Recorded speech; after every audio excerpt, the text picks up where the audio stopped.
It is a beautiful Sunday morning here where we're sitting, or where we are.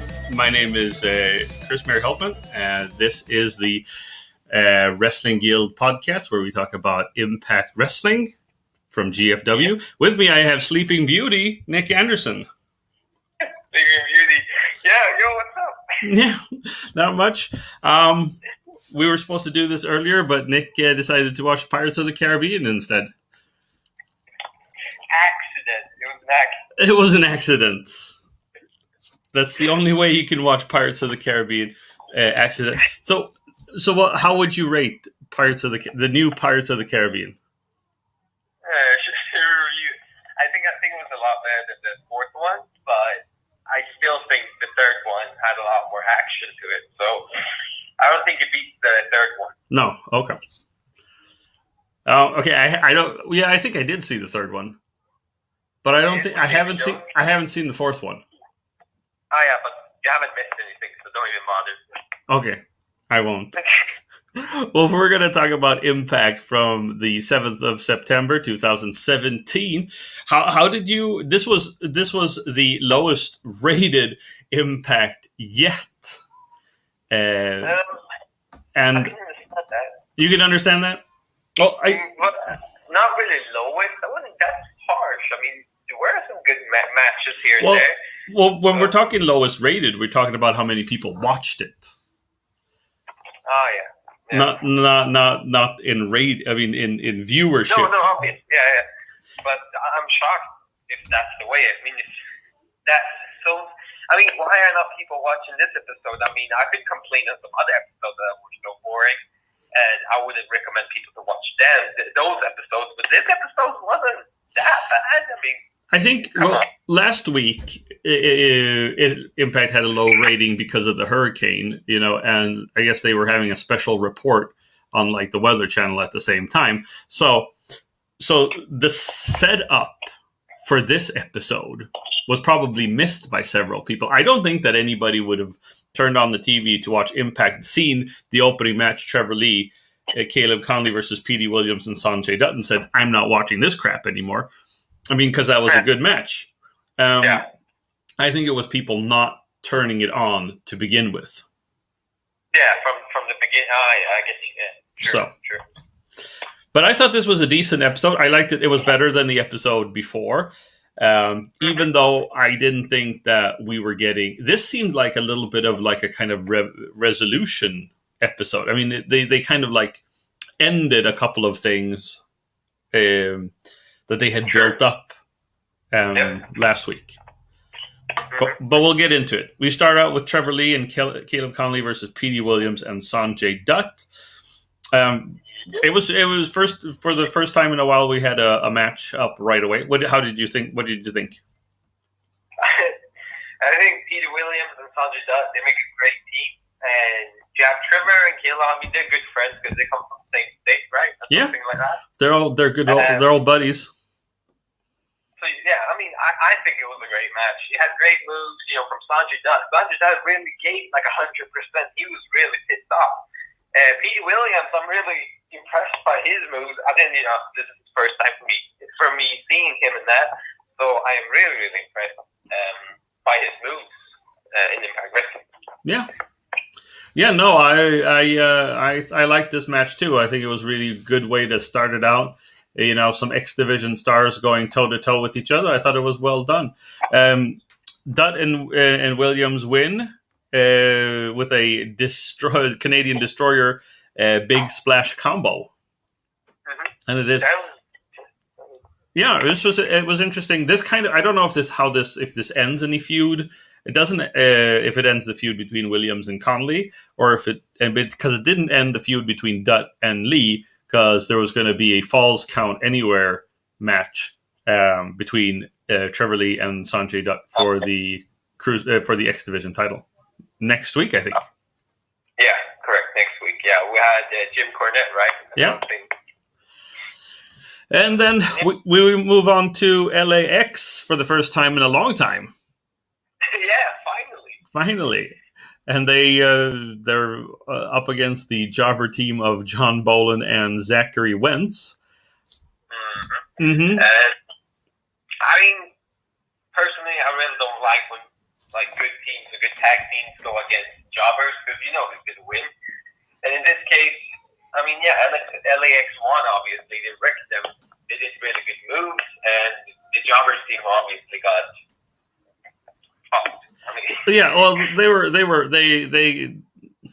they got beat. They got beat like LAX. They owed LAX money, basically, and so, I mean, the thing is that you still want to show LAX powerful, but you don't want one of the other teams to lose against them, because then you're not going to have any challengers.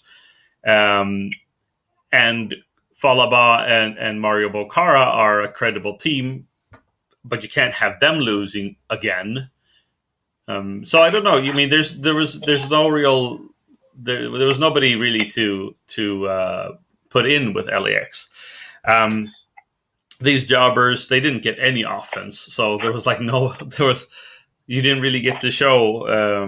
There was no competition here. Yeah, no. that is true. And I mean, like you say, that is a good point, that they can't really stand up to no one that they can easily just lose against, and they can't go against Falaba because it's already Falaba, got fucked so many times. So I don't even know what to say. So I definitely agree with that point. Yeah, that is true. So that's maybe why they had to put in jobbers, pretty much. Yeah. OVE come out. And I think the thing is that what impressed me here is that OVE have a better. I mean, they look good. I mean, they look credible. They've got their own style. They've got the makeup. They got the crazy hair. They look kind of like what Conan said, some kind of meth addicts. Yeah. But so they look the part. But in the ring, they have yet to impress us, which we've talked about several times. They say that they want the titles. Conan says they should come to Tijuana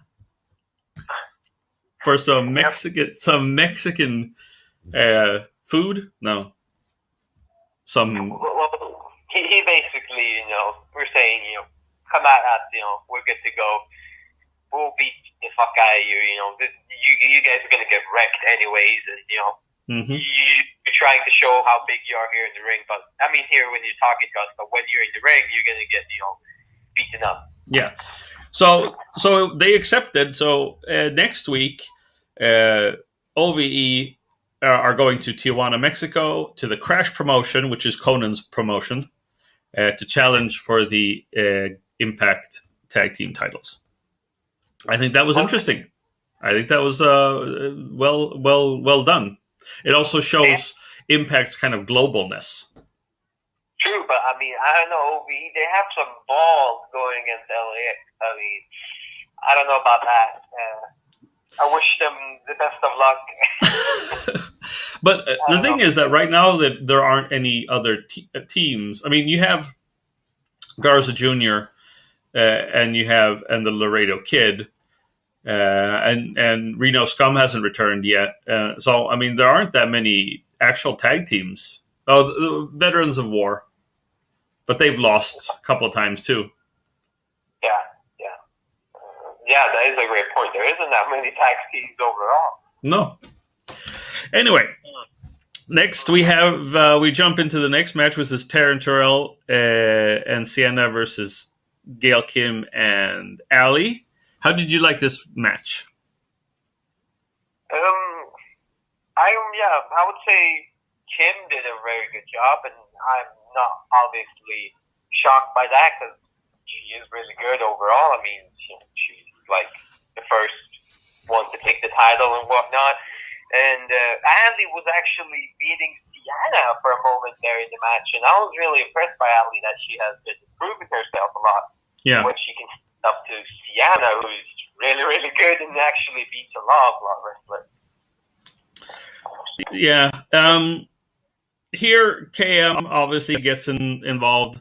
Braxton Sutter gets involved as well. Takes, they kind of fight all the way to the back. This is I mean, because this is odd because we don't really know where we have Braxton Sutter at this point. Because he's kind of like a heel, but then he does like. I mean, I guess his gimmick is that he protects his girlfriend, and then it doesn't really matter who's in the way. Pretty much. I mean, yeah, you had KM trying to go for Ali's leg, I think. Mm-hmm. And he didn't, he prevented him, and they went, like, backstage pretty much. He chased him back there. Mm-hmm. So yeah, I don't know. Yeah, he basically just protects his girlfriend. And whoever is there, that person's just going to get schmucked. Sienna gets the win with a roll-up on Ali, I think it was, and then Taryn and Sienna attack and beat him up. Rosemary comes out, but is overpowered. I don't know. Rosemary comes out, but doesn't really do that much. I mean, okay, you hit them a couple of times, but then she gets herself into trouble, and then you have some new wrestlers. Yes, Taya Valkyrie comes, which was announced last week that she was going to show up. She comes. It looks like she's going to attack Sienna and Taryn, but she turns and attacks Rosemary instead. How dare she? How dare she? Yeah. Well, so I'm guessing the next program will be Taya versus Rosemary. Taya is huge. I mean, did you think about she is a big woman. Mm-hmm. So we got a lot of strength there, and that's something Rosemary doesn't really have. Rosemary has the craziness, so that might just compensate. We'll see. That's be interesting. We have a little vignette about Eli Drake, obviously, because he's the champion, and then we have Jim Cornette coming down. Yeah. Jim Cornette comes out, announces a match, and then we have Johnny Oates comes out. Well, first of all, Cornette says that he thanks the audience and talks about that Impact is a growing company, a global growing company, and that's kind of, I mean, this is interesting. I don't know if you've kept up with the news. We spoke about this on Friday a little bit about all the rumors going around about GFW, and this is the beauty of having a podcast that is a little bit later. Most of the rumors that come, they just kind of fly around, and then you kind of get more of a true story. But what has been said is that Jeff Jarrett is out of the company for now, not suspended, but he has a leave of absence, and they don't know really how long he's going to be, what his problems are. There have been rumors that he was not taking care of himself, that he was just kind of getting in the way. He was getting overweight. There was a couple of incidents that have been talked about. And I think today it was Karen Jarrett said that she thanked Anthem and Ed Norholm for giving Jarrett much needed time off. Oh. So whatever that means, if it means that he was addicted to pills and needed to be, go into rehab, or if he's injured and needs to take time off, or he's had some kind of nervous breakdown and needs to take time off, there's something there. Something among those lines. Yeah, so that is true. The second part that was it was reported from Sports Illustrated that GFW is hemorrhaging money and that Anthem was interested in selling, which would mean that there were three potential buyers: Billy Corgan from Smashing Pumpkins that was looking to buy Impact before, Ring of Honor, which I don't really see would have the money to buy Impact. Yeah. And the WWE that would only be interested in Impact's tape library. I mean, they have 15 years of taped episodes of different kinds, and a lot of those people are in the WWE now, so they could get their hands on stuff from Sting, from Kurt Angle, from AJ Styles, from Bobby Roode, from Eric Young. There's a whole Drew Galloway. There's a whole mess of people.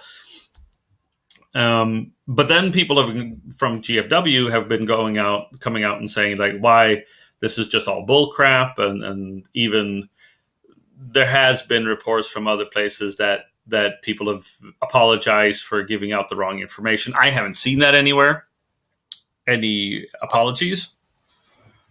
But so what do you think about this? The one thing is that GFW has announced that next week they're releasing the global network. Oh yeah, the app, right? The app. So why would they release an app if they're going under? Yeah, that's a great point. Yeah, why would they even try to get more viewers and whatnot and go global when they're about to sell their company? Yeah, I mean, that's a great point. And now there's so many rumors. This guy's saying that thing, and that guy over there says this. So it's really unclear what's true and what's not. But I definitely don't think they would sell because, like you say, I'm gonna go for that point that they wouldn't release a full functional app to go global if they were about to sell. No, I mean that is one part, but then I mean I'm not a financial tiger in any way. Quite the opposite. I think I'm a financial kitten, if anything. But and I mean, and we can't all have trust funds like you, but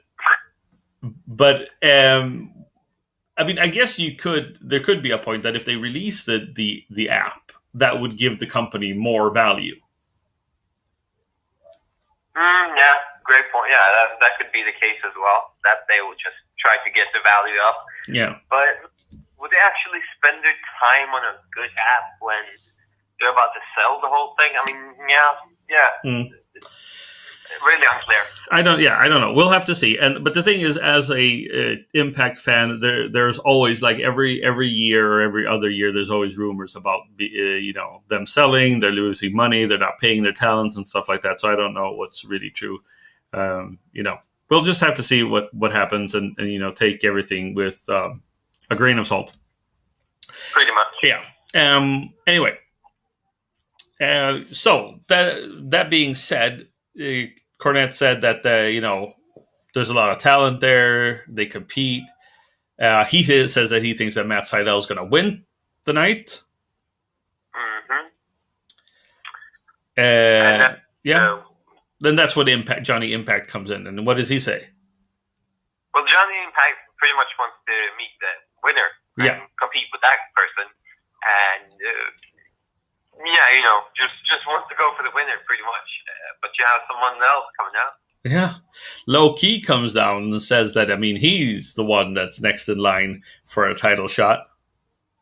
Yeah. I mean, you have LAX and, Low Key. And, they think that Johnny is, skipping the line pretty much.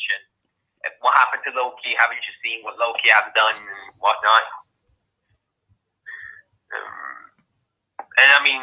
Yeah, I mean, Jim really explains that, he is waiting in line and not seeing what you've done, low-key, but, you just got to wait just like anyone else. You're not going to get, I mean, just because you guys are Latino, you're not going to get a free pass or whatever. Yeah, exactly. And, I mean, low-key lights him up. I mean, he really goes off. Yeah. And that's what I love about Low Key. He's got such passion, and it's really too bad that he left the company because I mean they need somebody that he really gets. Mm-hmm. So anyway, next week it's going to be Johnny Impact versus Low Key for a #1 contendership spot. Yep, that's going to be interesting. Who is going to win? Yeah, I don't know. I think it's going to be Impact. Otherwise, I'm thinking that the reason why Low Key kind of left is because he doesn't win this match and he goes back to the X division, which was what he wanted. So I'm going to think that Johnny Impact is winning. Oh yeah. That would make sense. Yeah, I would say the same. So then we see Joseph Park and Grado I don't know where they are. I think they're in Orlando at the studios there. Yeah.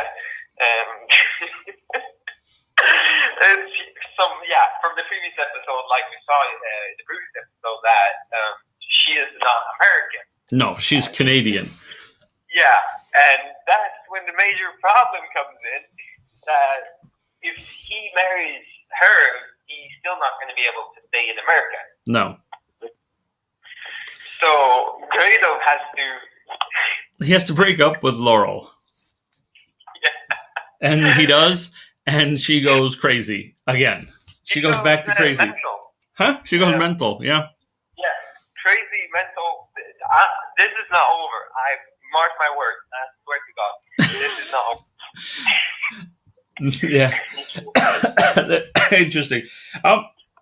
After that, we get to the Triplemania recap, which takes up a bit of time.